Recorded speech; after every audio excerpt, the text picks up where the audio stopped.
Un loup-garou moderne.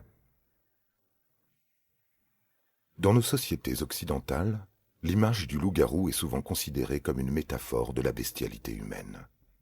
L'adage populaire ne veut-il pas que l'homme soit un loup pour l'homme? Et si ce n'était pas une métaphore? S'il existe bel et bien, dans l'histoire de notre humanité, des hommes et des femmes capables de prendre l'apparence d'un loup et de se livrer à des actes de cannibalisme, s'il subsiste quelques écrits évoquant ce genre de phénomène à travers l'Antiquité et le Moyen-Âge, l'image du loup-garou est associée, à notre époque moderne, à celui d'une créature fictive ayant sa place uniquement dans les œuvres de fantaisie et d'horreur. Pourtant, l'affaire d'aujourd'hui pourrait bien nous prouver que les monstres sont bien parmi nous. Pourrait, puisque demeurent encore aujourd'hui des points très obscurs. Le cas de William Ramsey, que les médias baptiseront le loup-garou de Southend, suscite une telle incompréhension chez les spécialistes en maladies mentales qu'il a piqué la curiosité du célèbre couple Warren.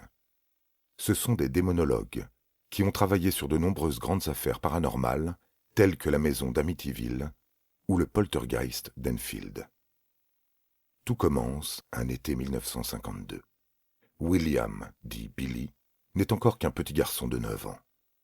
Enfant unique de la famille Ramsey, il vit avec ses parents dans une maison, dans un des quartiers ouvriers de la ville balnéaire de Southend, comté de l'Essex. La crise économique n'a pas encore touché la région. Les Ramsey mènent une vie paisible. La mer et la plage ne sont qu'à quelques centaines de mètres de là. Londres est accessible en 1 heure de voiture. William ne rencontre aucune difficulté personnelle dans sa vie.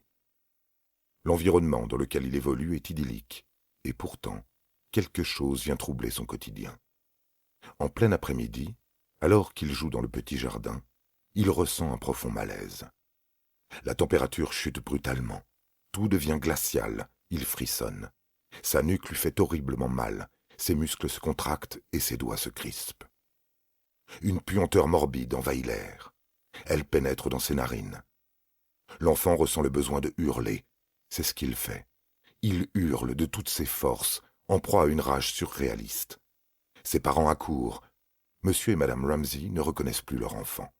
William était habituellement si calme. Cet après-midi-là, un démon semble s'être emparé de son corps. L'enfant ressent de la colère. Il a besoin de se défouler sur quelque chose. Il court, saute, roule dans le jardin, comme s'il cherchait ainsi à faire expulser cette chose qui le contrôle. Ses parents pensent à une crise d'épilepsie, puis à un excès de sucre. Pourtant, rien ne peut expliquer comment un petit enfant de 9 ans peut arracher un poteau de la clôture, planté à une dizaine de centimètres dans le sol, le brandir au-dessus de sa tête et frapper par terre jusqu'à ce que le poteau se brise. Ses parents, effrayés, se réfugient dans la maison, laissant le jeune garçon dans le jardin, le temps qu'il sorte de sa transe.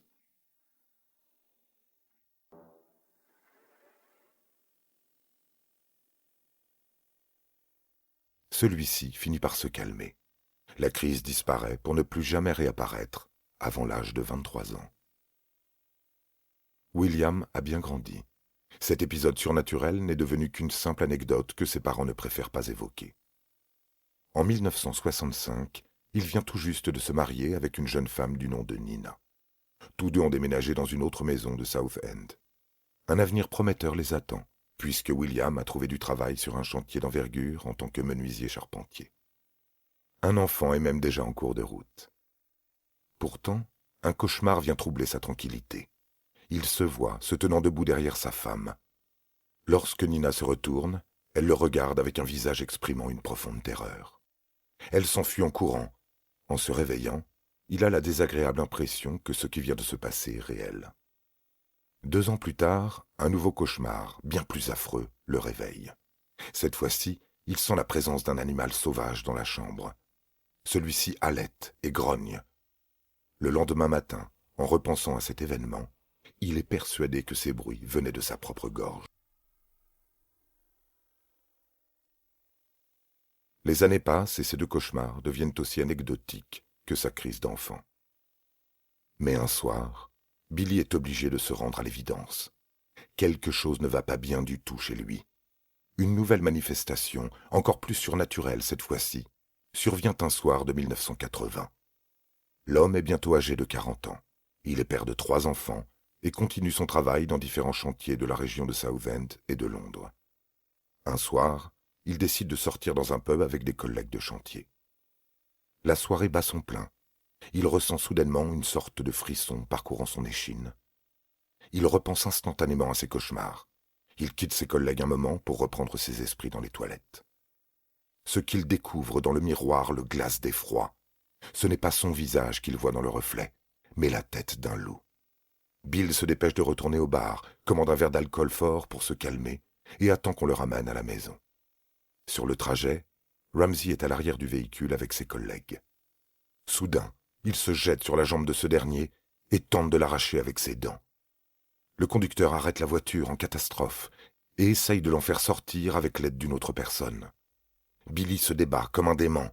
Il fait preuve d'une force redoutable. La crise s'estompe aussi rapidement qu'elle était venue. Le lendemain, lorsqu'il écoute le récit de ses collègues, il n'en revient pas. Il affirme ne se souvenir de rien du tout.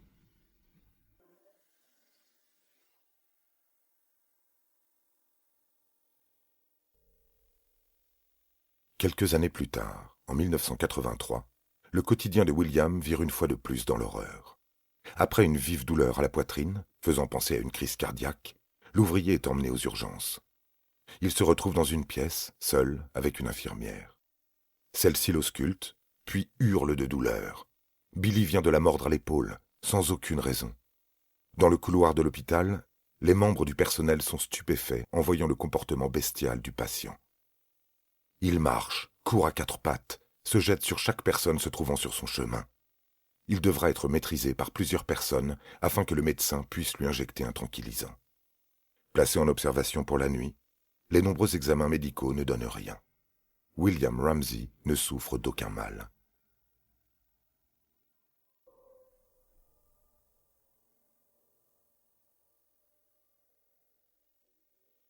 Il adopte ce même comportement un mois plus tard. Même douleur à la poitrine, même type d'attaque envers une infirmière. Le médecin lui propose de se faire suivre par un psy. L'homme refuse de croire qu'il est atteint d'une quelconque maladie mentale. Et pour cause, il ne souffre réellement d'aucune pathologie. Cette conclusion est faite par plusieurs experts psychiatres lors d'un court séjour qu'il sera obligé de faire en institut, après une nuit particulièrement mouvementée dans un commissariat de Londres. Le 23 juillet 1987, Billy se rend à la police pour dénoncer une prostituée comme la loi anglaise de l'époque l'autorise. Accueilli par le sergent Terry Fisher, il se comporte de manière étrange. Il se fige sur place, grogne. Il dit au sergent Fisher avec une voix désincarnée « Le diable est en moi. Lorsque le diable est en moi, je suis fort. Je vais te tuer. Je suis fort et tu vas mourir. » Billy s'élance alors sur le policier et le saisit à la gorge de toutes ses forces. L'homme à terre ne peut plus respirer. Il sent que son sort est scellé. Par chance, un de ses collègues arrive dans la pièce. Il ne faudra pas moins de 8 policiers pour maîtriser Bill Ramsey.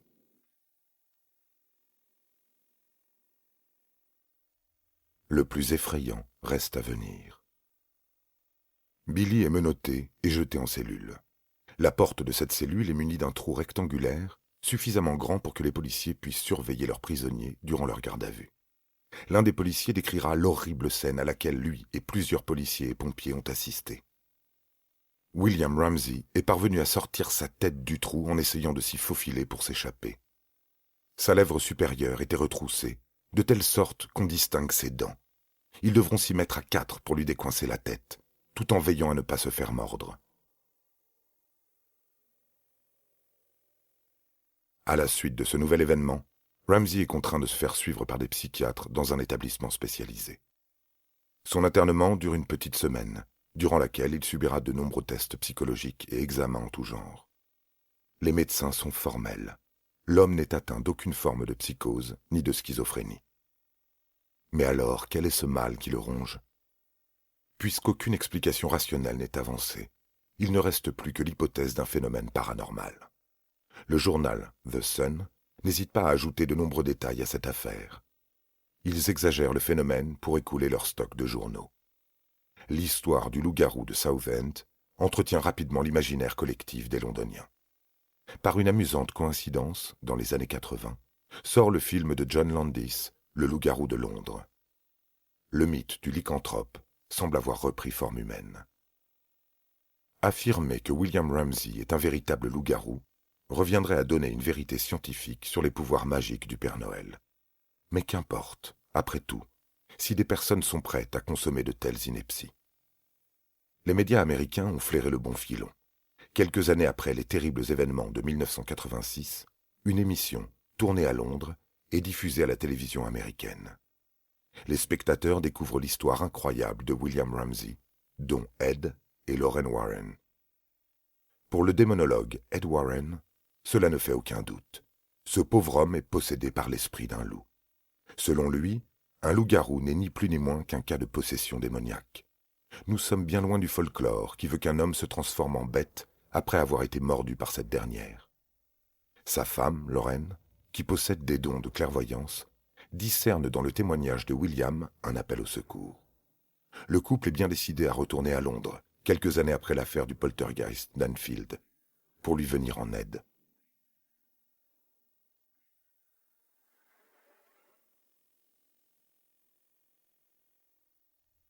Ed Warren ne se sent pas en confiance.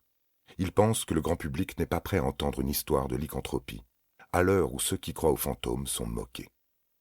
Pourtant, cela n'empêche pas le couple d'organiser une séance d'exorcisme, médiatisée par un journal très particulier, The People. Pour convaincre William de venir se faire soigner aux États-Unis, il fallait lui garantir que son voyage allait être entièrement pris en charge. Le média à sensation The People a accordé au couple Ramsey un chèque de $20 000 en échange d'un reportage exclusif sur l'exorcisme. Nous sommes en juillet 1989. William est prêt à se libérer de son démon.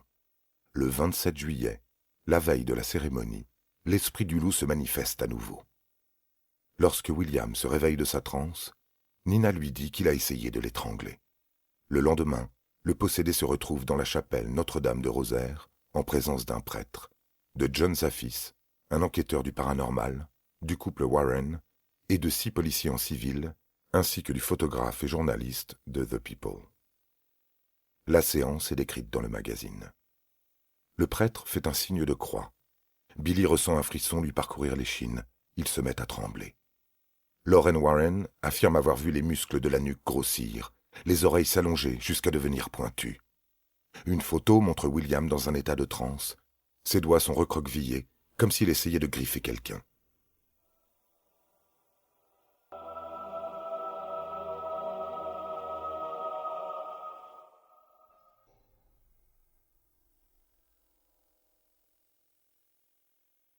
Si sur le papier, tout cela semble impressionnant, en vérité, il n'existe pas vraiment de preuves sur ce supposé exorcisme.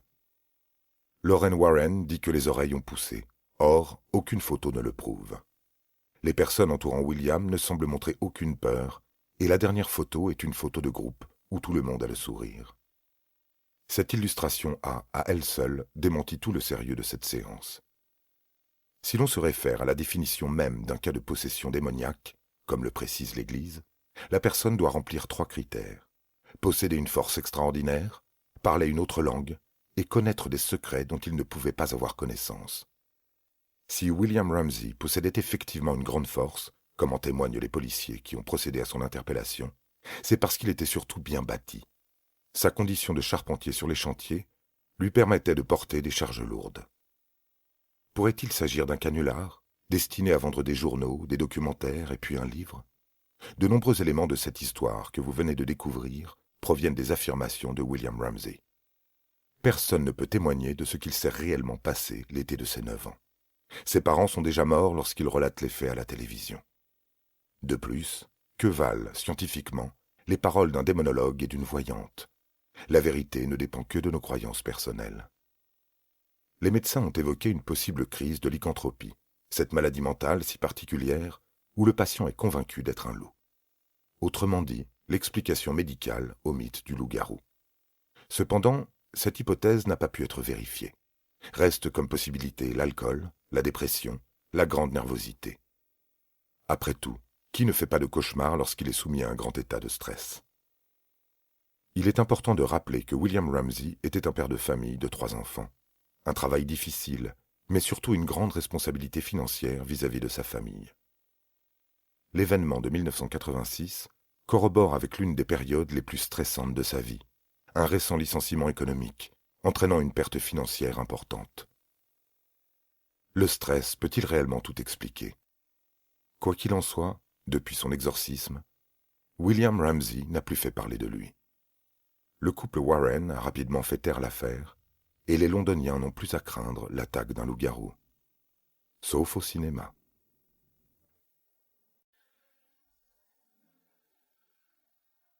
La forêt maudite d'Aokigahara. Murmurez le mot Aokigahara à l'oreille d'un Japonais, et il est probable qu'il soit parcouru par un frisson. Ce lieu, cette forêt, n'est pas seulement connue pour sa beauté presque mystique.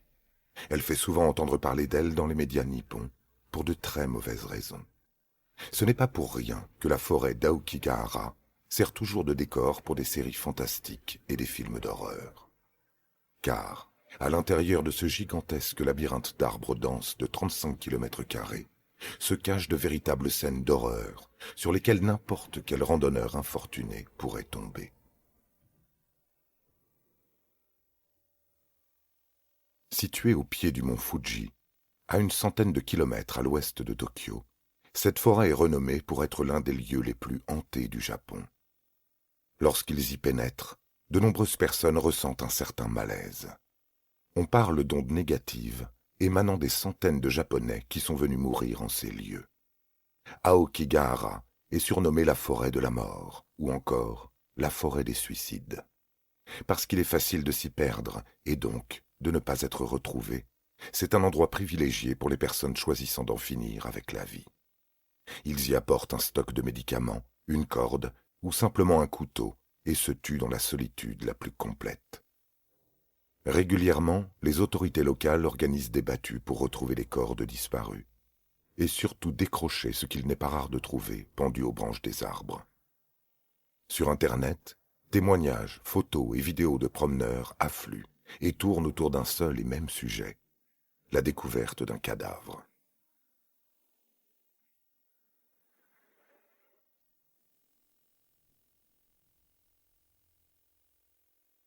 Pourtant, s'enfoncer au cœur de la forêt d'Aokigahara est proscrit par la loi. Les autorités locales permettent aux randonneurs de parcourir certains sentiers inoffensifs en périphérie extérieure de la forêt, mais défend quiconque de l'explorer plus en profondeur. Lorsque l'on se rend à Aokigahara, plusieurs pancartes mettent en garde les visiteurs. L'accès à certains chemins est fermé par une barrière ou des cordes. Une prévention bien mince, puisque chaque année, plusieurs randonneurs continuent à braver les interdits pour explorer cet endroit empli de mystères. Mais quel mystère! Il existe de nombreuses légendes gravitant autour de cette forêt. Certaines sont d'ordre du conte moderne, de la légende urbaine, d'autres se rapprochent de faits beaucoup plus historiques. Celle qui est également surnommée Jukai par les Japonais, littéralement mère des arbres, a servi pendant un temps comme mouroir. On dit qu'au Moyen-Âge, cette forêt avait un pouvoir bien particulier. Elle aiderait les personnes en fin de vie à passer en douceur dans l'au-delà. On organisait des cérémonies et des processions. On déposait le mourant ou la personne âgée en fin de vie au pied d'un arbre, et après l'avoir béni, on l'abandonnait. Mais parfois, on y déposait simplement les mourants comme de vulgaires déchets.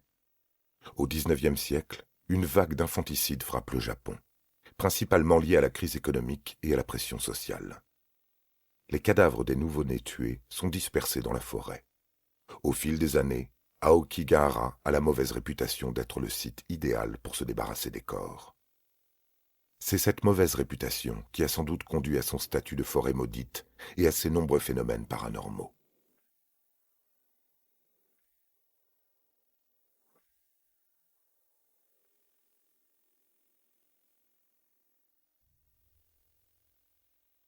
De jour comme de nuit, plusieurs randonneurs racontent entendre des bruits de pas derrière eux, des souffles dans la nuque et des pleurs.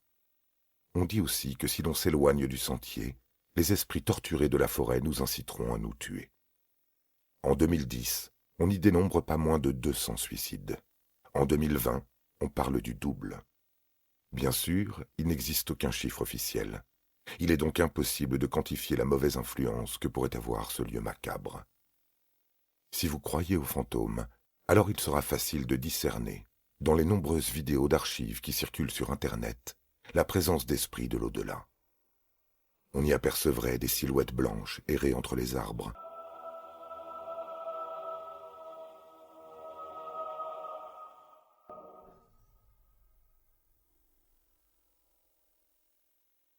Une représentation un peu trop classique du fantôme. Si l'on fait abstraction de ces témoignages, tenant plus de l'interprétation que du fait avéré, la forêt maudite d'Aokigahara a-t-elle vraiment de quoi inquiéter? Il est vrai que cette forêt est dangereuse, mais ce n'est peut-être pas dû à la présence de fantômes. Pour rappel, ce site naturel a une superficie de 35 km², ce qui est considérable. Il faudrait plusieurs jours de marche pour en voir le bout, car bien souvent, le terrain est impraticable. Le phénomène étrange souvent relaté, et qui s'avère être vrai, c'est cette manière dont les boussoles se détraquent.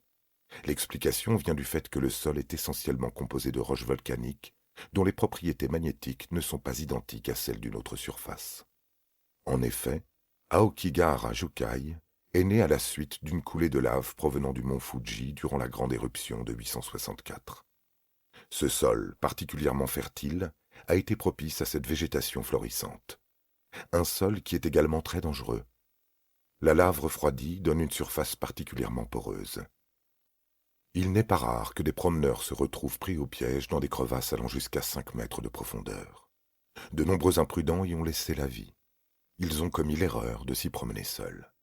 Les autorités japonaises avertissent pourtant sur la dangerosité de la région. Il est fortement conseillé de se rendre dans la forêt d'Aokigahara en groupe et équipé d'un matériel nécessaire à la survie, comme une trousse de premiers secours, des couvertures et évidemment une ration de nourriture et de l'eau pour tenir au moins 2 jours. Si l'on se perd dans Jukai, il est fort probable que personne ne soit en capacité de retrouver notre trace, même en hurlant. L'autre particularité de la forêt, toujours liée à son sol de lave refroidie, est sa capacité à absorber les sons. Il est donc facile de ressentir une profonde solitude dans ce silence de mort.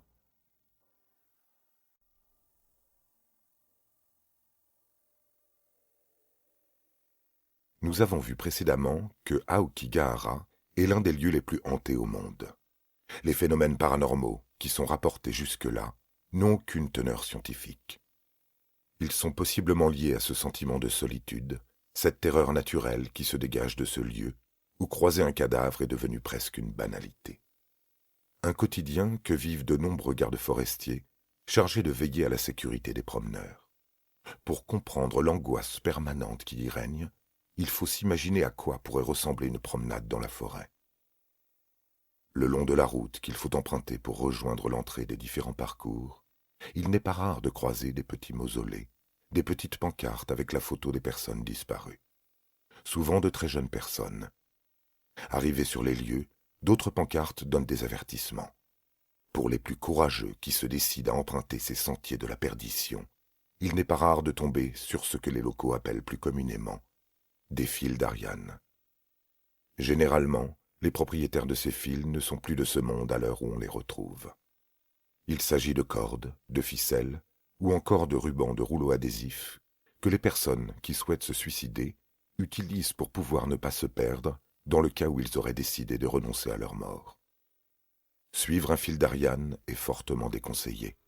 Il est très facile d'y croiser un cadavre au bout, dans un état de décomposition plus ou moins avancé.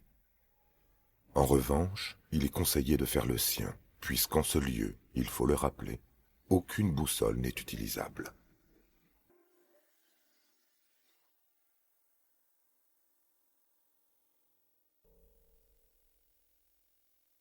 En continuant la promenade, il est possible qu'un pied, une cheville ou une jambe se prennent dans l'une des innombrables crevasses et racines.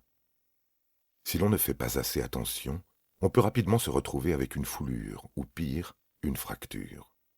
Si vous continuez votre route, même si vous ne croyez pas aux fantômes, attendez-vous à être effrayé ou voire ému par les différentes choses que vous pourriez y trouver. Les policiers japonais et les gardes forestiers trouvent régulièrement des lettres d'adieu. Les autorités ont installé eux-mêmes leurs propres panneaux de mise en garde contre le suicide.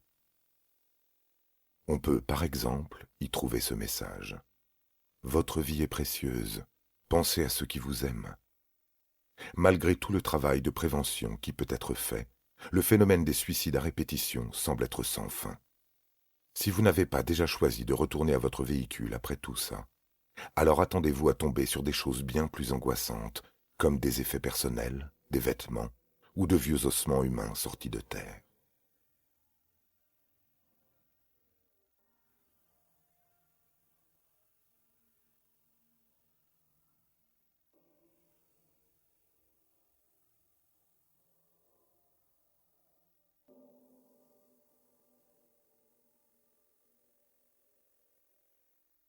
La forêt maudite d'Aokigahara est bien trop vaste et trop dense pour révéler tous ses secrets. Les esprits de l'au-delà viendraient-ils tourmenter l'âme des vivants? Si l'on en croit le folklore japonais, ça n'est pas impossible. La religion shintoïste, majoritaire dans cette région du monde, comporte de nombreuses références à des démons, des esprits malins, des créatures malfaisantes. Si l'on en croit les rites et les coutumes, chaque élément de la nature est habité par un esprit, et au vu du nombre d'arbres et de pierres qui composent cette forêt, il n'est pas étonnant que cette dernière abrite des milliers d'esprits divins. Quant à savoir si celle-ci est également occupée par les âmes des suicidés, il faudrait se perdre dans la forêt pour en avoir la certitude.